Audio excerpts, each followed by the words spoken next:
ನಮ್ಮ ಜೊತೆ ಮಾತನಾಡಲಿಕ್ಕೆ ಬಿಜೆಪಿಯ ಮಾಜಿ ಸಚಿವರು ಹಾಗೂ ಹಿರಿಯ ನಾಯಕರಾದಂತಹ ಮುರುಗೇಶ್ ನಿರಾಣಿ ಅವರಿದ್ದಾರೆ. ಅವರನ್ನು ಮಾತನಾಡ್ಸೋಣ. ಸರ್, ಪ್ರಮುಖವಾಗಿ ಈಗ ಯತ್ನಾಳ್ ಅವರ ಉಚ್ಚಾಟನೆ ಆಗಿರುವಂಥದ್ದು, ಈಗ ರಾಜ್ಯ ಬಿಜೆಪಿಯಲ್ಲಿ ಬಣಬಡಿದಾಟಕ್ಕೆ ಬ್ರೇಕ್ ಬೀಳ್ತಾ ಅನ್ನುವಂಥದ್ದು. ನೋಡಿ, ಭಾರತೀಯ ಜನತಾ ಪಾರ್ಟಿ ಒಂದು ಶಿಸ್ತಿನ ಪಕ್ಷ. ಇಡೀ ದೇಶದಲ್ಲಿ ಯಾರು ಪಕ್ಷದ ಚೌಕಟ್ಟನ್ನು ಮೀರಿ ವರ್ತನೆ ಮಾಡಿದ್ದಾರೆ ಅವ್ರಿಗೆಲ್ಲರ ಮೇಲೂ ಕ್ರಮ ಆಗಿದೆ. ಅವ್ರು ಎಷ್ಟೇ ದೊಡ್ಡವರು ಇರ್ಬೋದು, ವ್ಯಕ್ತಿಗಿಂತ ಪಕ್ಷ ದೊಡ್ಡದು, ಪಕ್ಷಕ್ಕಿಂತ ದೇಶ ದೊಡ್ಡದು ಅನ್ನುವಂಥದ್ದನ್ನು ನಮ್ಮ ಪಕ್ಷದ ಒಂದು ಸಿದ್ಧಾಂತ. ಆ ಪಕ್ಷಕ್ಕಿಂತಲೂ ದೊಡ್ಡವರಾಗಿ ಮಾತಾಡಲಿಕ್ಕೆ ಹೋದಾಗ ಈ ರೀತಿ ಆಗುವಂಥದ್ದು. ನಮ್ಮ ಯತ್ನಾಳ್ ಗೌಡರು ಒಬ್ಬ ಟಾಲ್ ಲೀಡರ್, ಅವರೊಬ್ಬ ಸಂಘಟನೆಯಲ್ಲಿರ್ಬೋದು, ಸಮಾಜದ ಹಿರಿಯರಾಗಿರ್ಬೋದು, ಎಲ್ಲ ಇದೆ. ಆ ಚೌಕಟ್ಟನ್ನು ಮೀರಿ ಮಾರಿದಾಗ ಅವರಿಗೊಂದು ಶೋಕಾಸ್ ನೋಟಿಸನ್ನು ಕೊಟ್ಟರು. ಅದಕ್ಕೆ ಉತ್ತರವನ್ನು ಸಹಿತ ಕೇಳಿದರು. ಉತ್ತರವನ್ನು ಕೊಟ್ಟಾಗ ಅವ್ರ ಮುಚ್ಚಳಿಕೆ ಪ್ರಕಾರ ನಡೆದುಕೊಳ್ಳದೇ ಇರುವಂಥ ಪರಿಸ್ಥಿತಿಯಲ್ಲಿ ಹಿರಿಯರೆಲ್ಲ ಸೇರಿ ಸಾಧಕ ಬಾಧಕಗಳನ್ನು ವಿಚಾರ ಮಾಡಿ ಅವ್ರ ನಿರ್ಧಾರಗಳನ್ನು ತೆಗೆದುಕೊಂಡಿದ್ದಾರೆ. ಆ ತೆಗೆದುಕೊಂಡಿರುವಂಥ ನಿರ್ಧಾರ ನಾವೆಲ್ಲ ಕೆಳಮಟ್ಟದಲ್ಲಿರುವಂಥ ಯಾವುದೇ ಸಾಮಾನ್ಯ ಕಾರ್ಯಕರ್ತ ಅದನ್ನು ಒಪ್ಪಲೇಬೇಕಾಗಿರ್ತದೆ. ಯಾಕಂದರೆ ಅವ್ರು ತೆಗೆದುಕೊಳ್ಳುವಂಥ ನಿರ್ಧಾರದಲ್ಲಿ ಏಕಾಏಕಿ ಒಬ್ಬ ತಪ್ಪು ಮಾಡಿದ ತಕ್ಷಣ ಅವ್ರ ಮೇಲೆ ಕ್ರಮ ಕೈಗೊಂಡು ಉಚ್ಚಾಟನೆ ಮಾಡಲ್ಲ.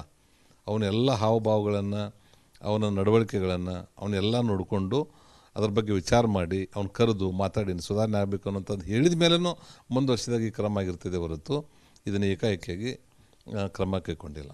ಸರ್, ಈಗ ಪಂಚಮಸಾಲಿ ಏನು ಸಮುದಾಯ ಏನಿದೆ ಇದು ಬಿ ಜೆ ಪಿಯ ವಿರುದ್ಧ ನಿಂತುಕೊಳ್ಳುತ್ತೆ ಅನ್ನುವಂಥದ್ದು. ಈಗ ಪಂಚಮಸಾಲಿಯ ಸ್ವಾಮೀಜಿಗಳು ಕೂಡ ಮಾತನಾಡಿರುವಂಥದ್ದು, ಅಂದರೆ ವಿಜಯೇಂದ್ರವರ ವಿರುದ್ಧ ಪಂಚಮಸಾಲಿ ಹೋರಾಟ ಮುಂದುವರಿಯುತ್ತೆ ಅನ್ನುವಂಥದ್ದು. ನೋಡಿ, ಭಾರತೀಯ ಜನತಾ ಪಾರ್ಟಿ ವೀರಶೈವಲಿಂಗಾಯತ ಪಂಚಮಸಾಲಿಗೆ ಅನ್ಯಾಯ ಮಾಡಿಲ್ಲ. ನಮ್ಮ ಸ್ಪಷ್ಟೀಕರಣ ಕೊಡಿಸ್ತೇನೆ.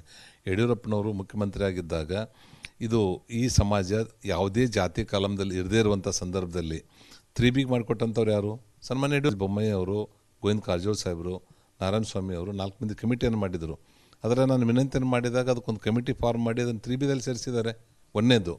ಎರಡನೇ ಹಂತದಲ್ಲಿ 2A ಮಾಡಿಕೊಡ್ಬೇಕು ಅನ್ನೋಂಥ ಬೇಡಿಕೆಗೆ ಒಂದು ಇದರಲ್ಲಿ ಅಧ್ಯಯನ ಮಾಡಿ ಆ ರಿಪೋರ್ಟನ್ನು ಯಾವ ರೀತಿ ಈ ಸಮಾಜ ಜನಸಂಖ್ಯೆ ಎಷ್ಟಿದೆ, ಅವ್ರ ಸ್ಥಿತಿಗತಿಗಳು ಏನು ಅನ್ನುವಂಥದ್ದನ್ನು ಸ್ಟಡಿ ಮಾಡಲಿಕ್ಕೆ ಅದಕ್ಕೆ ಒಂದು ಕಮಿಟಿಯನ್ನು ಫಾರ್ಮ್ ಮಾಡಿ ಅದಕ್ಕೆ ರೆಕಮೆಂಡ್ ಮಾಡಿರುವಂಥದ್ದು ನಮ್ಮ ಪಕ್ಷ.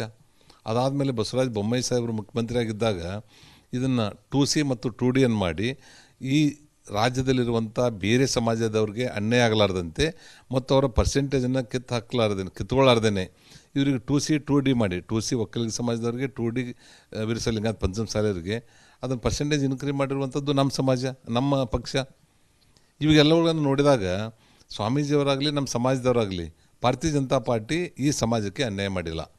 ಈ ನಮ್ಮ ಸಮಾಜ ಯಾವಾಗ ಸರ್ಕಾರದಲ್ಲಿ ಕರ್ನಾಟಕದಲ್ಲಿತ್ತು ಆವಾಗ ಕನಿಷ್ಠ 3 ಜನರಿಗೆ ಮಂತ್ರಿಯನ್ನು ಕೊಟ್ಟಿದೆ. ಈಗ ಪ್ರಮುಖವಾಗಿ ಒಂದು ಕಡೆ ಯತ್ನಾಳ್ ಅವರಿಗೆ ಶೋಕಾಸ್ ನೋಟಿಸನ್ನು ಮೊದಲು ಇಶ್ಯೂ ಮಾಡಿದ್ರು, ನಂತರ ಈಗ ಉಚ್ಚಾಟನೆ ಆಗಿದೆ. ಮತ್ತೊಂದು ಕಡೆ ಎರಡೂ ಬಣದ ನಾಯಕರಿಗೆ ಶೋಕಾಸ್ ನೋಟಿಸನ್ನು ಇಶ್ಯೂ ಮಾಡಿರೋಂಥದ್ದು. ಈಗ ಬಿಜೆಪಿ ಹೈಕಮಾಂಡ್ ಒಂದು ಖಡಕ್ ಸಂದೇಶವನ್ನು ರವಾನೆ ಮಾಡ್ತಾ ಇದೆ, ಬಣಬಡಿದಾಟಕ್ಕೆ ಬ್ರೇಕ್ ಹಾಕೋದಕ್ಕೆ ಅನಿಸ್ತಾ ಇದೆಯಾ? ನೋಡಿ, ಭಾರತೀಯ ಜನತಾ ಪಾರ್ಟಿ ನಾನು ಮೊದಲು ಹೇಳಿದಾಗೆ ಒಂದು ಶಿಸ್ತಿನ ಪಕ್ಷ. ಎಂತೆಂಥ ಮುಖ್ಯಮಂತ್ರಿ ಆದಂಥವ್ರು, ಕೇಂದ್ರ ಸಚಿವರಾಗಿರುವಂಥವ್ರು, ಅತ್ಯಂತ ದೊಡ್ಡ ಉನ್ನತ ಸ್ಥಾನದಲ್ಲಿದ್ದಂಥವ್ರು ಪಕ್ಷದ ಚೌಕಟ್ಟನ್ನು ಮೀರಿ ವರ್ತನೆ ಮಾಡಿದಾಗ ಅವ್ರಿಗೆ ಉಚ್ಚಾಟನೆ ಮಾಡಿರುವಂಥದ್ದನ್ನು ನಾವು ಕಣ್ಣಾರೆ ನೋಡ್ತಾ ಇದ್ದೀವಿ. ಅದರಲ್ಲಿ ಪಕ್ಷದ ಚೌಕಟ್ಟನ್ನು ಮೀರಿ ಮಾಡಿರುವಂಥವ್ರಿಗೆ ಈಗಾಗಲೇ 5 ಜನರಿಗೂ ನೋಟಿಸನ್ನು ಕೊಟ್ಟಿದ್ದಾರೆ. ಅವರಿಗೆ ಕಾಲಾವಕಾಶ ಕೊಟ್ಟಿದ್ದಾರೆ. ಇಂಥದ್ದು ನಿಮ್ಮ ಬಗ್ಗೆ ಆರೋಪಗಳಿದೆ, ಇದ್ರ ಬಗ್ಗೆ ನಿಮ್ಮ ಅಭಿಪ್ರಾಯ ಏನು ಅಂತ. ಆ ಅಭಿಪ್ರಾಯದಲ್ಲಿ ಯಾವ ರೀತಿ ಅವ್ರು ಮುಚ್ಚಳಿಕೆಯನ್ನು ಬರೆದು ಕೊಡ್ತಾರೆ, ಅದಕ್ಕೆ ಅವ್ರು ಬರೆದು ಕೊಟ್ಟಂಥ ಆಗಿರುವಂಥ ತಪ್ಪುಗಳನ್ನು ಒಪ್ಕೊಂಡು ಇನ್ನು ಮುಂದೆ ನಾವು ಈ ರೀತಿ ಮಾಡಲ್ಲ ಅನ್ನುವಂಥದ್ದನ್ನು ಏನಾದರೂ ಬರೆದು ಕೊಟ್ಟರೆ ಅದಕ್ಕೆ ಮೇಲಿಂದ ಪಕ್ಷ ಅಬ್ಸರ್ವ್ ಮಾಡ್ತಾಯಿದೆ. ಅವ್ರಿಗೆ ಅವರು ಈ ಪತ್ರ ಕೊಟ್ಟ ಮೇಲೆ ಅವ್ರ ನಡವಳಿಕೆ ಬದಲಾವಣೆ ಮಾಡಿದರೆ ಅವ್ರ ಮೇಲೆ ಯಾವುದೇ ರೀತಿಯಿಂದ ಕ್ರಮ ಕೈಗೊಳ್ಳಲ್ಲ. ಅವು ಕ್ರಮ ಮತ್ತೆ ಅದೇ ಚಾಳಿಯನ್ನು ಮುಂದುವರಿಸಿದರೆ ನಿಶ್ಚಿತವಾಗಿಯೂ ಯಾವ ರೀತಿ ಉಚ್ಚಾಟನೆ ಮಾಡಿದರೆ ಅದೇ ರೀತಿಯಾಗಿ ಅದು ಮುಂದುವರಿತಿದೆ ಅನ್ನುವಂಥದ್ದು ನಾನು ಹೇಳ್ತೇನೆ. ಸರ್, ಈಗ ಯತ್ನಾಳ್ ಅವರ ನಂತರದಲ್ಲಿ ಇದೀಗ ತಾವು ಲಿಂಗಾಯತ ಕಮ್ಯುನಿಟಿಗೆ ಸೇರಿದಂಥವರು, ತಮಗೆ ಹೆಚ್ಚಿನ ಪ್ರಾಶಸ್ತ್ಯವನ್ನು ಹೈಕಮಾಂಡ್ ಕೊಡುತ್ತೆ ಎನ್ನುವಂಥದ್ದು ಕೇಳಿಬರ್ತಾ ಇದೆ. ನೋಡಿ, ನಾವು ಯಾವುದೇ ರೀತಿಯಿಂದ ಸಮಾಜದಲ್ಲಿ ಆ ಸ್ಥಾನಮಾನವನ್ನು ಕೊಡುವಂಥ ಸಲ ನಾವು ಹಿಂದೂ ಕೇಳಿಲ್ಲ, ಮುಂದೆ ಕೊಡೋದಿಲ್ಲ. ಒಂದು ಸಮಾಜದ ಒಂದು ಶಿಸ್ತಿನ ಪಕ್ಷದ ಕಾರ್ಯಕರ್ತನ ಕೆಲಸ ಮಾಡಬೇಕು ಹೊರತು ಆ ಅಧಿಕಾರಕ್ಕಾಗಲಿ ಒಂದು ಸ್ಥಾನಮಾನಕ್ಕಾಗಲಿ ಕೆಲಸ ಮಾಡುವಂಥದ್ದಲ್ಲ. ನೀವು ಹೇಳಿ, ನಾನು 35 ವರ್ಷದಿಂದ ಭಾರತೀಯ ಜನತಾ ಪಾರ್ಟಿಯಲ್ಲಿದ್ದೇನೆ. ಯಾವುದೇ ಪಕ್ಷವನ್ನು ಬದಲಾವಣೆ ಮಾಡಿಲ್ಲ. ಪಕ್ಷ ಏನು ಹೇಳ್ತಿದೆ ಆ ಕೆಲಸಗಳನ್ನು ಮಾಡ್ಕೊತ ಬಂದಿದ್ದೇನೆ. ನಮ್ಮ ಕ್ಷೇತ್ರದ ಜನ ಕೆಲವೊಂದು ಸಲ ಸೋಲಿಸಿದ್ದಾರೆ, ಕೆಲವೊಂದು ಗೆಲ್ಲಿಸಿದ್ದಾರೆ. ಅದು 2ನೇ ಭಾಗ. ನಾನು ತಪ್ಪು ಮಾಡಿರುವಾಗ ಅಥವಾ ನಮ್ಮ ಪಕ್ಷದಲ್ಲಿ ಸರಿಯಾದ ರೀತಿಯಿಂದ ಅವ್ರಿಗೆ ಸ್ಪಂದನೆ ಮಾಡಿಲ್ಲ ಅನ್ನುವಂಥದ್ದು ಭಾವನೆ ಬಂದಾಗ ನಾನು ಸೋಲಿಸಿದ್ದಾರೆ ಮತ್ತು ಗೆಲ್ಲಿಸಿದ್ದಾರೆ. ಇದು ಒಂದು ಭಾಗ. ಆದರೆ ಈಗ ಉಚ್ಚಾಟನೆಯ ನಂತರದಲ್ಲಿ ತಮಗೆ ಒಂದಷ್ಟು ಜವಾಬ್ದಾರಿ ಜಾಸ್ತಿ ಆಗ್ತಾ ಇದೆ ಅಂತ ಅನಿಸ್ತಾ ಇದೆಯಾ ತಮ್ಮ ಭಾಗದಲ್ಲಿ? ಆ ಥರ ಅಲ್ಲ. ಸಮಾಜದಲ್ಲಿ ನಾವು ಒಬ್ಬನೇ ಇಲ್ಲ, ನಮ್ಮಲ್ಲಿ ಇನ್ನೂ ಸಹಿತ ಸಾಕಷ್ಟು ಜನ ನಮ್ಮ ಭಾರತೀಯ ಜನತಾ ಪಾರ್ಟಿಯಲ್ಲಿ ವೀರಶೈವ ಲಿಂಗಾಯತ ಪಂಚಮಸಾಲಿ ಶಾಸಕರಿದ್ದಾರೆ, ಮಾಜಿ ಶಾಸಕರಿದ್ದಾರೆ, ಲೋಕಸಭಾ ಸದಸ್ಯರಿದ್ದಾರೆ, ಇದು ಮಾಜಿ ಲೋಕಸಭಾ ಸದಸ್ಯರಿದ್ದಾರೆ, ಸಾಕಷ್ಟು ಜನ ಇದ್ದಾರೆ. ಅವರೆಲ್ಲರ ಮೇಲಿನ ಜವಾಬ್ದಾರಿ ಅಂದರೆ ಈ ಸ್ಥಾನವನ್ನು ತುಂಬಲಿಕ್ಕೆ ಎಲ್ಲರೂ ಒಗ್ಗಟ್ಟಾಗಿ ಮತ್ತು 2028ಕ್ಕೆ ನಮ್ಮ ಭಾರತೀಯ ಜನತಾ ಪಾರ್ಟಿ ಸರ್ಕಾರ ಬರಬೇಕು. ಅದರ ಸಲುವಾಗಿ ಯಾವುದೇ ರೀತಿಯಿಂದ ಪಕ್ಷ ಹಿನ್ನಡೆ ಆಗಲಾರದಂತೆ ನೋಡ್ಕೊಳ್ಳೋಂಥ ಜವಾಬ್ದಾರಿ ಎಲ್ಲರ ಮೇಲಿದೆ. ಧನ್ಯವಾದಗಳು ಸರ್. ಇದಿಷ್ಟು ಬಿಜೆಪಿಯ ಹಿರಿಯ ನಾಯಕರಾದಂತಹ ಮುರುಗೇಶ್ ನಿರಾಣಿಯವರ ಮಾತಾಗಿರುವಂಥದ್ದು. ಕ್ಯಾಮ್ರಾ ಪರ್ಸನ್ ಫರ್ವೇಜ್ ಜೊತೆ ನಟೇಶ್ ರಾಜಣ್ಣ, ರಿಪಬ್ಲಿಕ್ ಕನ್ನಡ, ನವದೆಹಲಿ. ನಮ್ಮ ಜೊತೆ ಮಾತನಾಡಲಿಕ್ಕೆ ಬಿಜೆಪಿಯ ಮಾಜಿ ಸಚಿವರು ಹಾಗೂ ಹಿರಿಯ ನಾಯಕರಾದಂತಹ ಮುರುಗೇಶ್ ನಿರಾಣಿಯವರಿದ್ದಾರೆ. ಅವ್ರನ್ನ ಮಾತನಾಡ್ಸೋಣ.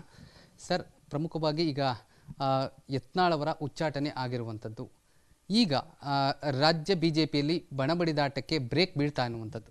ನೋಡಿ, ಭಾರತೀಯ ಜನತಾ ಪಾರ್ಟಿ ಒಂದು ಶಿಸ್ತಿನ ಪಕ್ಷ.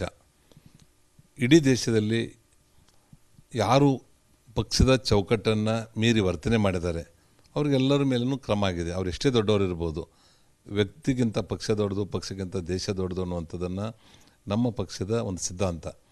ಆ ಪಕ್ಷಕ್ಕಿಂತಲೂ ದೊಡ್ಡವರಾಗಿ ಮಾತಾಡಲಿಕ್ಕೆ ಹೋದಾಗ ಈ ರೀತಿ ಆಗುವಂಥದ್ದು. ನಮ್ಮ ಯತ್ನಾಳ್ ಗೌಡರು ಒಬ್ಬ ಟಾಲ್ ಲೀಡರ್, ಅವರೊಬ್ಬ ಸಂಘಟನೆಯಲ್ಲಿರ್ಬೋದು, ಸಮಾಜದ ಹಿರಿಯರಾಗಿರ್ಬೋದು, ಎಲ್ಲ ಇದೆ. ಆ ಚೌಕಟ್ಟನ್ನು ಮೀರಿ ಮಾರಿದಾಗ ಅವರಿಗೊಂದು ಶೋಕಾಸ್ ನೋಟಿಸನ್ನು ಕೊಟ್ಟರು. ಅದಕ್ಕೆ ಉತ್ತರವನ್ನು ಸಹಿತ ಕೇಳಿದರು. ಉತ್ತರವನ್ನು ಕೊಟ್ಟಾಗ ಅವ್ರು ಮುಚ್ಚಳಿಕೆ ಪ್ರಕಾರ ನಡೆದುಕೊಳ್ಳದೇ ಇರುವಂಥ ಪರಿಸ್ಥಿತಿಯಲ್ಲಿ ಹಿರಿಯರೆಲ್ಲ ಸೇರಿ ಸಾಧಕ ಬಾಧಕಗಳನ್ನು ವಿಚಾರ ಮಾಡಿ ಅವ್ರ ನಿರ್ಧಾರಗಳನ್ನು ತೆಗೆದುಕೊಂಡಿದ್ದಾರೆ.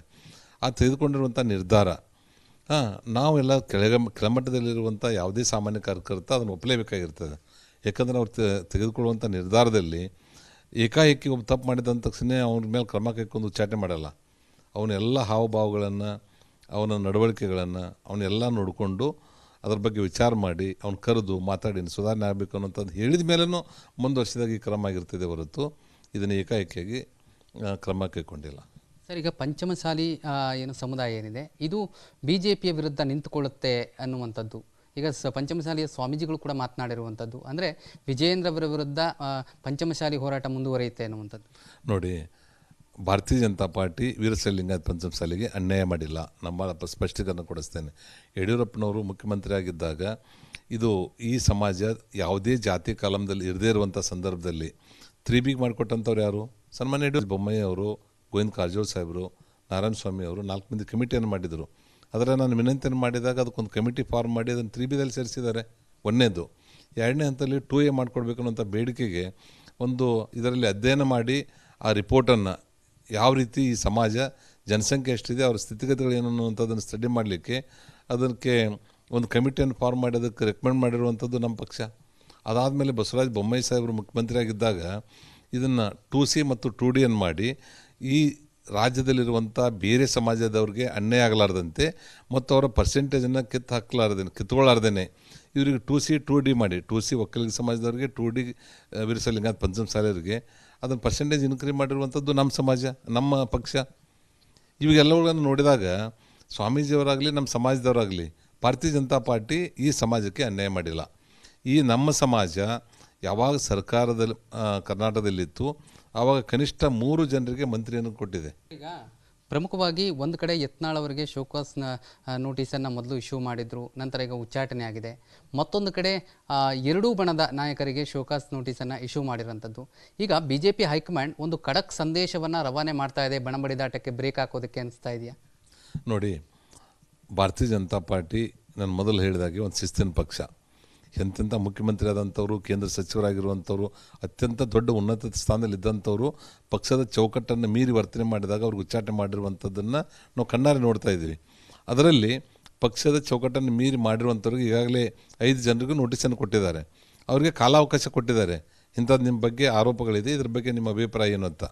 ಆ ಅಭಿಪ್ರಾಯದಲ್ಲಿ ಯಾವ ರೀತಿ ಅವ್ರು ಮುಚ್ಚಳಿಕೆಯನ್ನು ಬರೆದು ಕೊಡ್ತಾರೆ, ಅದಕ್ಕೆ ಅವ್ರು ಬರೆದು ಕೊಟ್ಟಂಥ ಆಗಿರುವಂಥ ತಪ್ಪುಗಳನ್ನು ಒಪ್ಕೊಂಡು ಇನ್ನು ಮುಂದೆ ನಾವು ಈ ರೀತಿ ಮಾಡಲ್ಲ ಅನ್ನುವಂಥದ್ದನ್ನು ಏನಾದರೂ ಬರೆದು ಕೊಟ್ಟರೆ ಅದಕ್ಕೆ ಮೇಲಿಂದ ಪಕ್ಷ ಅಬ್ಸರ್ವ್ ಮಾಡ್ತಾಯಿದೆ. ಅವ್ರಿಗೆ ಅವರು ಈ ಪತ್ರ ಕೊಟ್ಟ ಮೇಲೆ ಅವ್ರ ನಡವಳಿಕೆ ಬದಲಾವಣೆ ಮಾಡಿದರೆ ಅವ್ರ ಮೇಲೆ ಯಾವುದೇ ರೀತಿಯಿಂದ ಕ್ರಮ ಕೈಗೊಳ್ಳಲ್ಲ. ಅವು ಕ್ರಮ ಮತ್ತೆ ಅದೇ ಚಾಳಿಯನ್ನು ಮುಂದುವರಿಸಿದರೆ ನಿಶ್ಚಿತವಾಗಿಯೂ ಯಾವ ರೀತಿ ಉಚ್ಚಾಟನೆ ಮಾಡಿದರೆ ಅದೇ ರೀತಿಯಾಗಿ ಅದು ಮುಂದುವರಿತಿದೆ ಅನ್ನುವಂಥದ್ದು ನಾನು ಹೇಳ್ತೇನೆ. ಸರ್, ಈಗ ಯತ್ನಾಳ್ ಅವರ ನಂತರದಲ್ಲಿ ಇದೀಗ ತಾವು ಲಿಂಗಾಯತ ಕಮ್ಯುನಿಟಿಗೆ ಸೇರಿದಂಥವರು, ತಮಗೆ ಹೆಚ್ಚಿನ ಪ್ರಾಶಸ್ತ್ಯವನ್ನು ಹೈಕಮಾಂಡ್ ಕೊಡುತ್ತೆ ಎನ್ನುವಂಥದ್ದು ಕೇಳಿಬರ್ತಾ ಇದೆ. ನೋಡಿ, ನಾವು ಯಾವುದೇ ರೀತಿಯಿಂದ ಸಮಾಜದಲ್ಲಿ ಆ ಸ್ಥಾನಮಾನವನ್ನು ಕೊಡುವಂಥ ಸಲ ನಾವು ಹಿಂದೂ ಕೇಳಿಲ್ಲ ಮುಂದೂ ಕೊಡೋದಿಲ್ಲ. ಒಂದು ಸಮಾಜದ ಒಂದು ಶಿಸ್ತಿನ ಪಕ್ಷದ ಕಾರ್ಯಕರ್ತನ ಕೆಲಸ ಮಾಡಬೇಕು ಹೊರತು ಆ ಅಧಿಕಾರಕ್ಕಾಗಲಿ ಒಂದು ಸ್ಥಾನಮಾನಕ್ಕಾಗಲಿ ಕೆಲಸ ಮಾಡುವಂಥದ್ದಲ್ಲ. ನೀವು ಹೇಳಿ, ನಾನು 35 ವರ್ಷದಿಂದ ಭಾರತೀಯ ಜನತಾ ಪಾರ್ಟಿಯಲ್ಲಿದ್ದೇನೆ. ಯಾವುದೇ ಪಕ್ಷವನ್ನು ಬದಲಾವಣೆ ಮಾಡಿಲ್ಲ. ಪಕ್ಷ ಏನು ಹೇಳ್ತಿದೆ ಆ ಕೆಲಸಗಳನ್ನು ಮಾಡ್ಕೊತ ಬಂದಿದ್ದೇನೆ. ನಮ್ಮ ಕ್ಷೇತ್ರದ ಜನ ಕೆಲವೊಂದು ಸಲ ಸೋಲಿಸಿದ್ದಾರೆ, ಕೆಲವೊಂದು ಗೆಲ್ಲಿಸಿದ್ದಾರೆ. ಅದು ಎರಡನೇ ಭಾಗ. ನಾನು ತಪ್ಪು ಮಾಡಿರುವಾಗ ಅಥವಾ ನಮ್ಮ ಪಕ್ಷದಲ್ಲಿ ಸರಿಯಾದ ರೀತಿಯಿಂದ ಅವ್ರಿಗೆ ಸ್ಪಂದನ ಮಾಡಿಲ್ಲ ಅನ್ನುವಂಥದ್ದು ಭಾವನೆ ಬಂದಾಗ ನಾನು ಸೋಲಿಸಿದ್ದಾರೆ ಮತ್ತು ಗೆಲ್ಲಿಸಿದ್ದಾರೆ. ಇದು ಒಂದು ಭಾಗ. ಆದರೆ ಈಗ ಉಚ್ಚಾಟನೆಯ ನಂತರದಲ್ಲಿ ತಮಗೆ ಒಂದಷ್ಟು ಜವಾಬ್ದಾರಿ ಜಾಸ್ತಿ ಆಗ್ತಾ ಇದೆ ಅಂತ ಅನಿಸ್ತಾ ಇದೆಯಾ ತಮ್ಮ ಭಾಗದಲ್ಲಿ? ಆ ಥರ ಅಲ್ಲ. ಸಮಾಜದಲ್ಲಿ ನಾವು ಒಬ್ಬನೇ ಇಲ್ಲ, ನಮ್ಮಲ್ಲಿ ಇನ್ನೂ ಸಹಿತ ಸಾಕಷ್ಟು ಜನ ನಮ್ಮ ಭಾರತೀಯ ಜನತಾ ಪಾರ್ಟಿಯಲ್ಲಿ ವೀರಶೈವ ಲಿಂಗಾಯತ ಪಂಚಮಸಾಲಿ ಶಾಸಕರಿದ್ದಾರೆ, ಮಾಜಿ ಶಾಸಕರಿದ್ದಾರೆ, ಲೋಕಸಭಾ ಸದಸ್ಯರಿದ್ದಾರೆ, ಇದು ಮಾಜಿ ಲೋಕಸಭಾ ಸದಸ್ಯರಿದ್ದಾರೆ, ಸಾಕಷ್ಟು ಜನ ಇದ್ದಾರೆ. ಅವರೆಲ್ಲರ ಮೇಲಿನ ಜವಾಬ್ದಾರಿ ಅಂದರೆ ಈ ಸ್ಥಾನವನ್ನು ತುಂಬಲಿಕ್ಕೆ ಎಲ್ಲರೂ ಒಗ್ಗಟ್ಟಾಗಿ ಮತ್ತು 2028ಕ್ಕೆ ನಮ್ಮ ಭಾರತೀಯ ಜನತಾ ಪಾರ್ಟಿ ಸರ್ಕಾರ ಬರಬೇಕು. ಅದರ ಸಲುವಾಗಿ ಯಾವುದೇ ರೀತಿಯಿಂದ ಪಕ್ಷ ಹಿನ್ನಡೆ ಆಗಲಾರದಂತೆ ನೋಡ್ಕೊಳ್ಳೋಂಥ ಜವಾಬ್ದಾರಿ ಎಲ್ಲರ ಮೇಲಿದೆ. ಧನ್ಯವಾದಗಳು ಸರ್. ಇದಿಷ್ಟು ಬಿಜೆಪಿಯ ಹಿರಿಯ ನಾಯಕರಾದಂತಹ ಮುರುಗೇಶ್ ನಿರಾಣಿಯವರ ಮಾತಾಗಿರುವಂಥದ್ದು. ಕ್ಯಾಮ್ರಾ ಪರ್ಸನ್ ಫರ್ವೇಜ್ ಜೊತೆ ನಟೇಶ್ ರಾಜಣ್ಣ, ರಿಪಬ್ಲಿಕ್ ಕನ್ನಡ, ನವದೆಹಲಿ.